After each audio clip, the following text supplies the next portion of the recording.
یعنی یہ تو یہی لوگ ہی ہمیں بتا رہے تھے کہ میاں صاحب آتے ہی احتساب شروع کر دیں گے اور احتساب ہوگا جب وزیر اعظم وہ بنیں گے. اب وہی اگر کہہ رہے ہیں کہ نہیں وہ خدمت کی طرف مائل ہوں گے, ملک کی خوشحالی کی طرف لے جائیں گے, کوئی مفاہمتی سیاست وہ کریں گے, تو ہمیں اب ان پر اعتبار کرنا چاہیے, اعتماد کرنا چاہیے. لیکن میرا خیال ہے کہ راجہ صاحب موجود ہیں, تازہ وہ بھی مل کر آئے ہیں. تو راجہ صاحب کیا میاں صاحب جب آ رہے ہیں, پہلے بھی ہم نے یہ سوال کیا تھا, اب وہ مزاحمتی سیاست تو نہیں کریں گے, مفاہمتی سیاست کریں گے جو شہباز شریف صاحب کا ترہ امتیاز ہے؟ جی ارشاد صاحب, اس وقت جو ملک کے حالات ہیں وہ مزاحمت کی سیاست کی اجازت نہیں دیتے. ملک اس وقت شدید معاشی بحران میں ہے. شہباز شریف صاحب نے بڑی محنت کر کے اپنا سیاسی نقصان اٹھا کے ملک کو ڈیفالٹ ہونے سے بچایا ہے, لیکن ابھی بھی ملک میں بہت سی مشکلات ہیں. ہمارے پہ بہت بڑا قرضہ ہے, پٹرول مہنگا ہے, بجلی مہنگی ہے, کھانے پینے کی چیزیں مہنگی ہیں, گیس ہے کوئی نہیں. ان حالات میں جب ملک شدید معاشی بحران میں ہو اور غریب آدمی نہ اپنے بچوں کو اسکول بھیج سکے, نہ انہیں روٹی کھلا سکے, نہ بل دے سکے, نہ گیس کا بل دے سکے, اور نہ روزگار ہو, نہ کارخانے چل رہے ہوں, نہ لوگوں کو مزدوری مل رہی ہو, ان حالات میں سمجھتا ہوں یہ میاں شہباز شریف صاحب اور نواز شریف صاحب کا درست فیصلہ ہے کہ ہمیں آگے کی طرف دیکھنا چاہیے. پیچھے کی طرف جانے سے فائدہ نہیں ہوگا, نقصان ہوگا. اس وقت قوم شدید مشکلات میں ہے, صرف مشکلات نہیں, شدید مشکلات میں ہے. لا اینڈ آرڈر کی سچویشن خراب ہے, دھماکے پھر شروع ہو گئے ہیں. تو ان حالات میں سمجھتا ہوں کہ یہ بہترین فیصلہ ہے کہ مفاہمت کی سیاست کی جائے اور لوگوں کے مشکلات کو ایڈریس کیا جائے کسی نہ کسی طریقے سے. یہ جو عام آدمی جس مشکلات میں پھنسا ہوا ہے, روٹی پوری نہیں کر رہا اپنے بچوں کے لیے, اس طرف ساری توجہ دینی چاہیے. صرف مسلم لیگ نون کو نہیں, ساری جماعتوں کو اس طرف توجہ دینی چاہیے.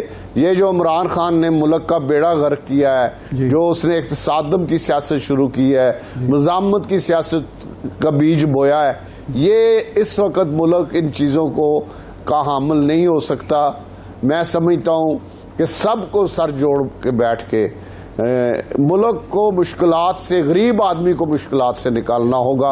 اور نواز شریف صاحب نے بڑا اچھا فیصلہ کیا ہے کہ انہوں نے 21 تاریخ آنے کے لیے جو اپنے تمام بینرز پہ یا سکرینز پہ جو انہوں نے لکھوایا ہے وہ ان کی مرضی سے لکھا گیا ہے. اس میں صرف انہوں نے اس چیز کو ایڈریس کیا ہے کہ پاکستان کے غریب عوام کی کیا مشکلات ہیں اور ان کو کس طرح حل کرنا.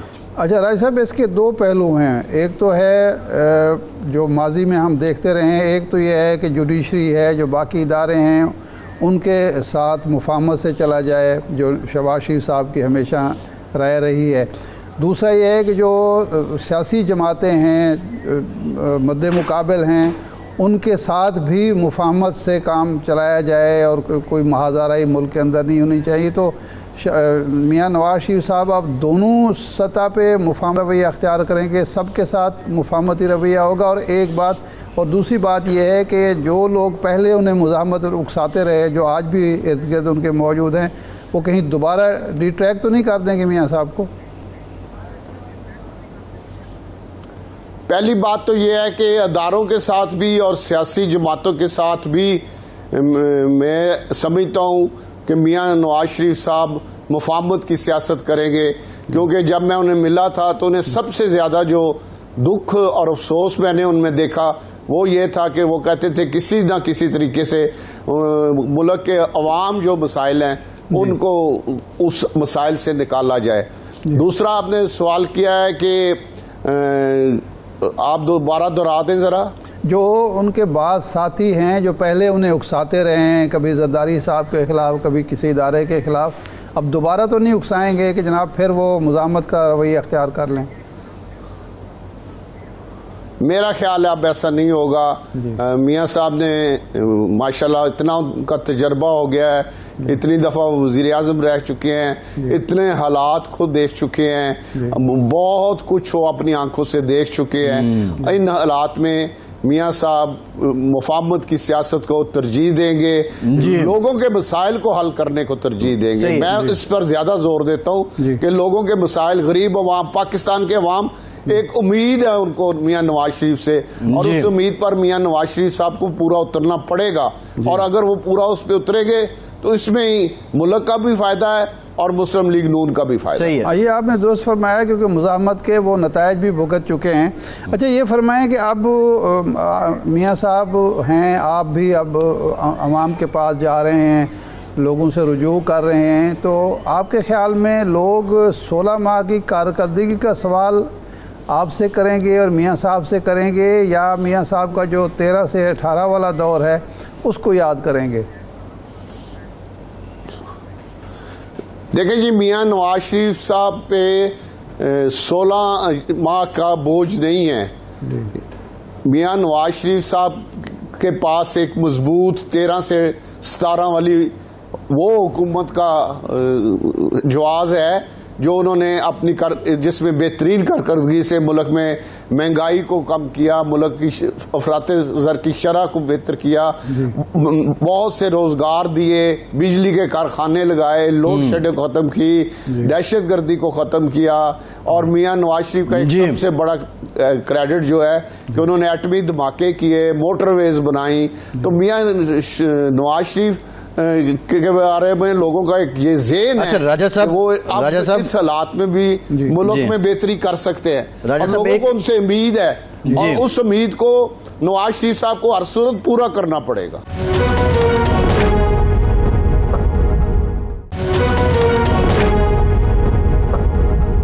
راجہ صاحب, ایک حقیقی بات یہ ہے جو معروضی حالات ہیں, 2013 میں جو 10 سال کا بچہ تھا آج وہ 20 سال کا نوجوان ہے, اور پچھلے 7-8 سالوں میں اس نے میاں صاحب کو اس طرح دیکھا بھی نہیں.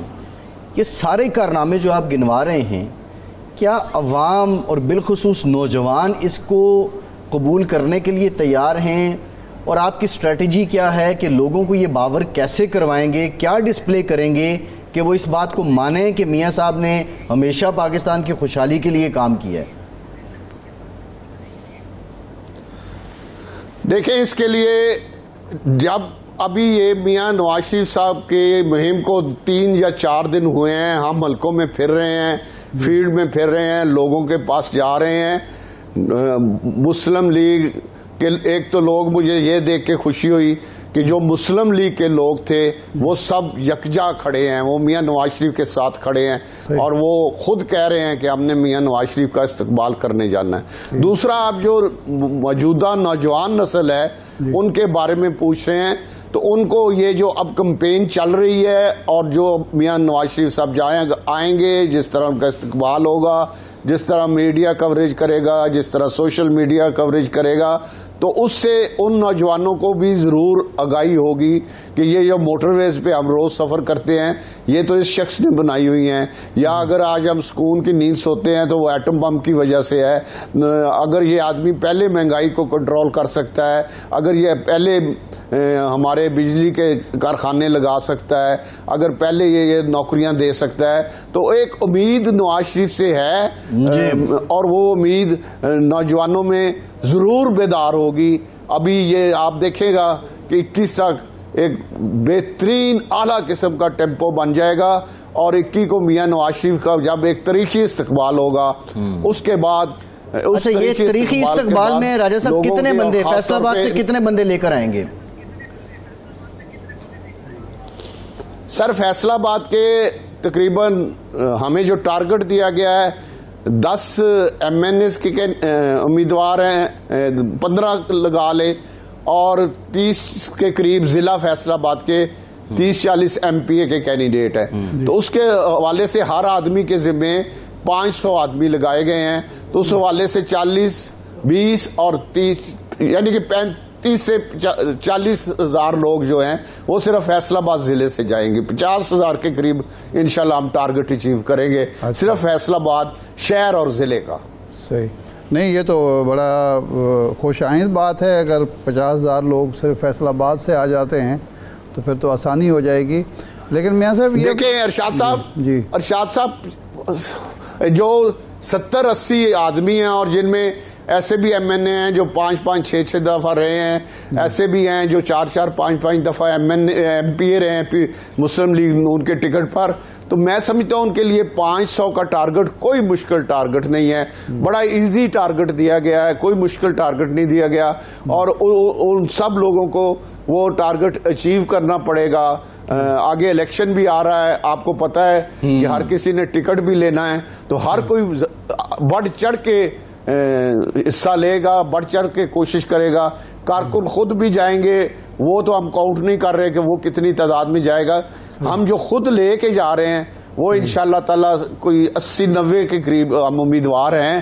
فیصل آباد میں سے 500 صاحب سے وہ 40-50 ہزار آدمی بن جاتا ہے۔ اچھا راجہ صاحب، فیصل آباد سے ایک آپ کے تو مخالف سابقہ وزیر فاروق حبیب صاحب بھی ہیں، کل عثمان ڈار صاحب آئے ٹی وی پر، انہوں نے انٹرویو دیا اور بڑی آزادی سے ہنس کے انہوں نے باتیں کی، اور انہوں نے الزام لگایا کہ 9 مئی کے ماسٹر مائنڈ بھی چیئرمین پی ٹی آئی تھے اور ساری پلاننگ بھی انہوں نے کی تھی، اور وہ چونکہ وہ کہتے ہیں میں کور کمیٹی کا ممبر ہوں، میرے علم میں ہے۔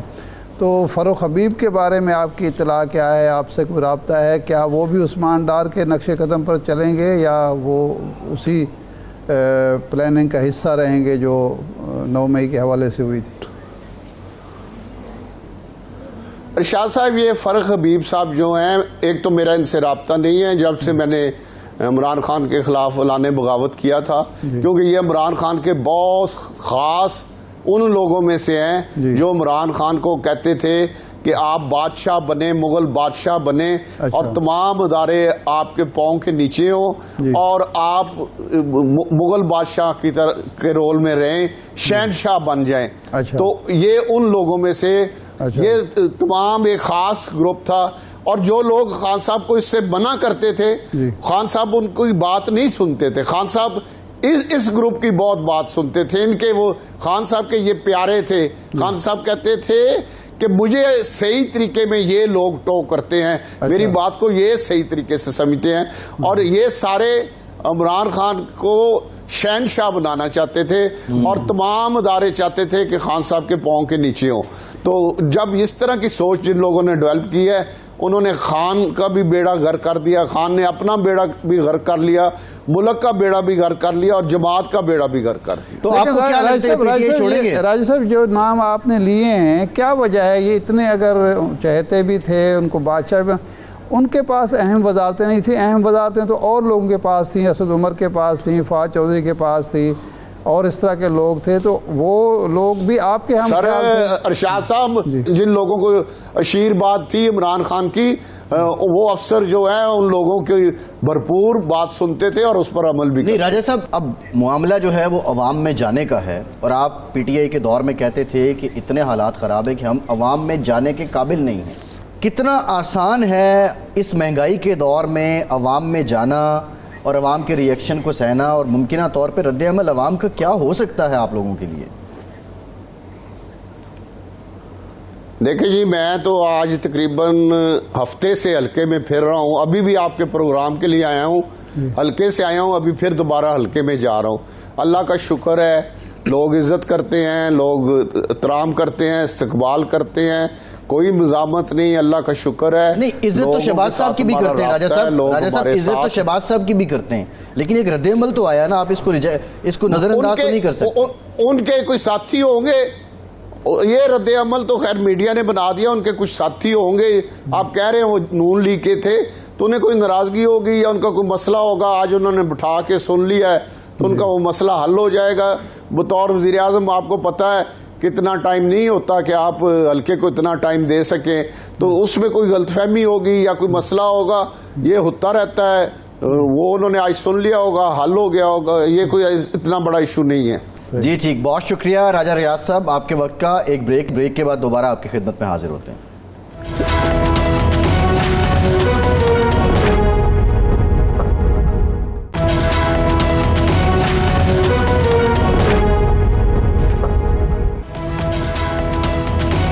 کے بعد ایک بار پھر سے آپ کا خیر مقدم کرتے ہیں. ہمیں جوائن کیا ہے سابق سیکریٹری خارجہ اعزاز چودھری صاحب نے. اعزاز صاحب بہت شکریہ آپ کا. چودھری صاحب، جو دفتر خارجہ ہے اس نے کہا ہے کہ ہماری افغان پالیسی تبدیل نہیں ہوئی ہے. ہم غیر قانونی تارکین وطن کے پاکستان میں رہنے کے یعنی غیر قانونی طریقے سے رہنے والوں کے خلاف ہیں، اور دیگر بھی کچھ اقدامات انہوں نے گنوائے. اب یہ جو سب اقدامات ہو رہے ہیں اس تناظر میں جو افغانستان میں طالبان کی حکومت ہے، کیا اس کو بھی اس بات کا یقین ہے کہ ہماری پالیسی نہیں بدلی ہے، ہم صرف معاملات کو سدھار رہے ہیں، جو چیزیں غلط ہو رہی ہیں ان کو بہتر کر رہے ہیں؟ پر تو یہ پاکستان کا حق ہے کہ اگر غیر قانونی طور پر کوئی یہاں پہ رہ رہے ہوں اجنبی لوگ، تو ان کو یہاں سے نکالنا جس طرح سارے دیش کرتے ہیں پاکستان بھی کر سکتا ہے. جی. لیکن چونکہ افغان ریفیوجیز تو اتنے سالوں سے یہاں رہ رہے ہیں، اس لیے ان کو، اور اتنی بڑی تعداد ہے کہ ان کو نکالنے کے لیے افغان حکومت کے ساتھ کوئی بات چیت تو ہوگی. اب دیکھیں، ایک قسم کا پیغام رسانی ہے، سگنلنگ جس کو ڈپلومیسی میں کہتے ہیں.